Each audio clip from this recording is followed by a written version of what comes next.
From the virtual newsroom of ImpactAlpha, this is your Impact Briefing for Friday, April 23rd. I'm Monique Aiken. Today, we'll hear from Ramsey and Dr. Tiffany Manuel, my most recent guests on The Reconstruction, another podcast I host on ImpactAlpha. And as we end Earth Week, I'm joined today by ImpactAlpha's Amy Cortese to talk about the great acceleration in climate action. Hi, Amy. Hi, Monique. But first, here's what you need to know from this week in impact investing. In Oakland, East Bay Permanent Real Estate Cooperative is moving forward on the development of a Black cultural corridor, anchored by Esther's Orbit Room, a former club that hosted the likes of B.B. King, James Brown, and Billie Holiday. It's one of dozens of locally driven funds and neighborhood trusts across the U.S. that are fighting gentrification by putting ownership and control of neighborhood assets into the hands of low-income residents and their allies. Transform Finance rounded up the efforts in ImpactAlpha. In Canada, the Indigenous Growth Fund raised $150 million to back Native lenders. The fund will invest in Aboriginal financial institutions, or AFIs, to get more capital flowing to underserved Indigenous businesses. In Pakistan, early-stage VC firm i2i is seeking an edge with a gender lens. 3 of the firm's 5 portfolio companies are led or co-led by women in a country where venture capital is scarce for all entrepreneurs, and especially women founders. Says i2i's Misbah Naqvi, "We're not an impact fund in the strict sense of the word. We are a commercial fund with a gender lens." The Carbon X Prize, which challenged companies to reduce emissions from coal and gas-fired plants, selected 2 winners, Carbon Cure Technologies and Carbon Build. Each won $7.5 million for using the captured carbon in cement production. And 15 entrepreneurs are rolling out solutions to restore 125 million acres of land in Latin America as part of the World Resources Institute Land Accelerator. The solutions include lending incentives for smallholder farmers, partnerships with indigenous communities for forest restoration, and carbon credits for Amazon restoration. Misfits Market became a food waste unicorn.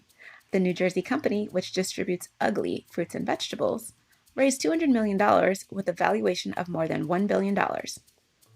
Investors see an annual investment opportunity of $14 billion just to cut U.S. food waste in half. ImpactAlpha subscribers got all of these stories and many more in The Brief, our morning newsletter delivering actionable insights in sustainable finance and impact investing.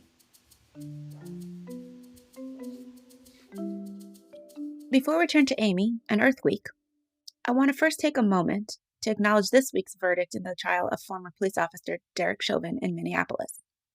Accountability for the murder of George Floyd is just a small part of this country's winding path toward justice.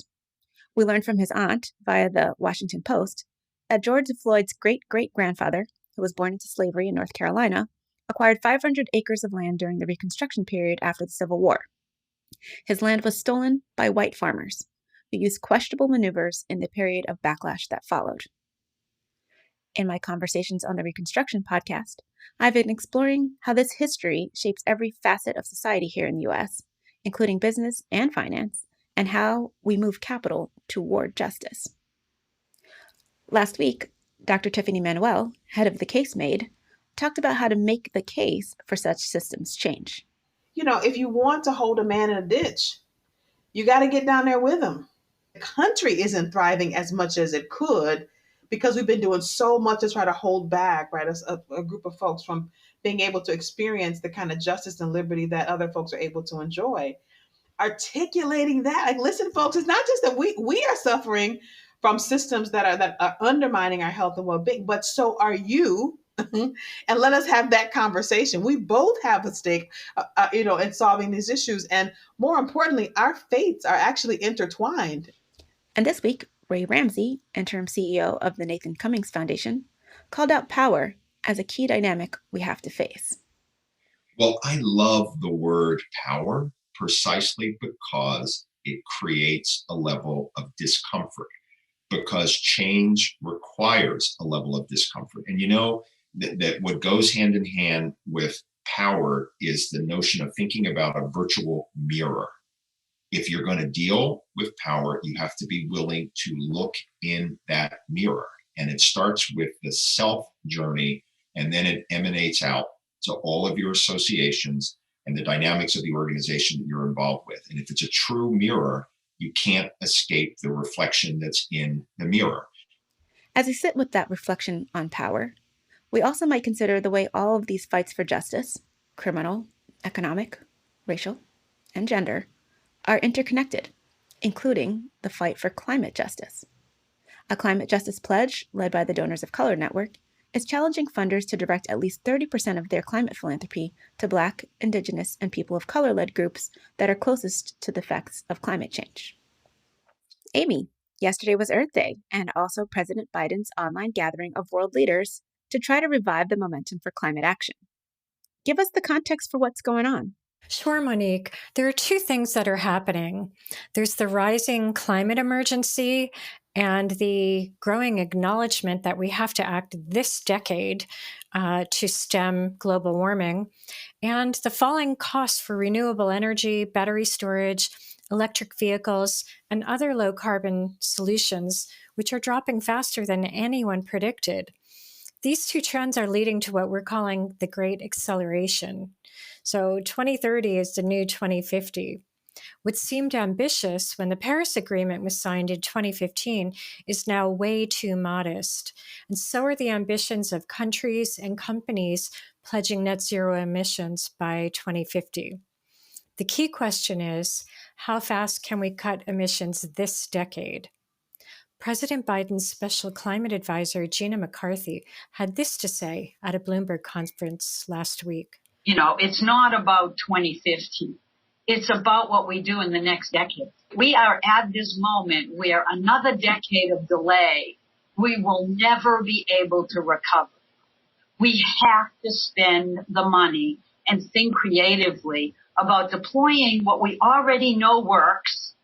And the mayor's right, renewable energy is the winner, hands down, when it's given a chance to compete, and everybody benefits from that. So what was President Biden's climate summit all about? Well, as you know, one of Biden's first acts was to rejoin the Paris Agreement, which the U.S. withdrew from under President Trump. So this was really the U.S.'s return to the world stage. Parties to the agreement have to submit new climate targets ahead of the big COP26 summit in Glasgow this November. So the summit was centered around these new pledges and climate goals that countries are making. Biden announced a target of cutting greenhouse gas emissions by 50 to 52% by 2030. That's about double what President Obama had pledged back in 2015. It's pretty ambitious, but it's still behind what the UK and the EU are promising. Well, how do pledges like this affect businesses and investors?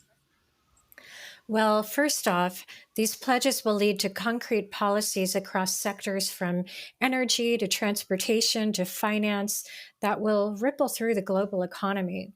Countries and companies are increasingly recognizing that it's a competitive advantage to be out in front of the shift to a low-carbon economy. So who's going to reap the rewards of this multi-trillion-dollar transition? The FOMO, the fear of missing out, is getting real. At yesterday's summit, John Kerry, Biden's climate envoy, described the opportunity. There's an enormous opportunity. The largest market the world has ever known is waiting for everybody and growing by the day right now. And I don't think these institutions would be talking about investing if it weren't true that they're able to produce a return on that investment for the investors.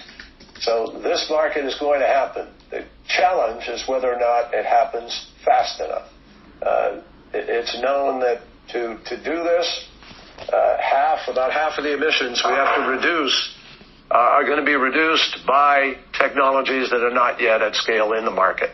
So, we're a 4.5 to 5 billion energy user market today. We're going to go up to 9 billion in the next 30 years. That's the largest market in the world. And how are companies reacting to the Great Acceleration? Yeah, corporations are also moving up their net zero goals. Microsoft, for example, wants to be carbon negative by 2030. So now these companies have to figure out how to achieve these lofty goals. So they're pushing their suppliers to green their own operations. The corporate pledges are also driving demand for carbon credits and offsets and the like. So there's a bit of a boom underway as companies pay farmers and forest managers to sequester carbon. So we're starting to see how these climate goals, whether by countries or corporations, will really make their way through the global economy and really accelerate the transition. Well, let's keep a close watch. And that's going to do it for your Impact Briefing this week. You can read all of these stories at ImpactAlpha.com. Impact Alpha's podcasts are available wherever you listen, made possible by Impact Alpha subscribers. Join them and receive the daily brief and full access to ImpactAlpha.com and more. Podcast listeners get $100 off their first subscription. Go to ImpactAlpha.com/subscribe and use the code BRIEFING100 for $100 off. Thank you for listening, and thanks to Amy Cortese and our producer, Isaac Silk. I'm Monique Aiken, Managing Director for TIP, the Investment Integration Project. Make sure to check back for next week's briefing, and until then, take care.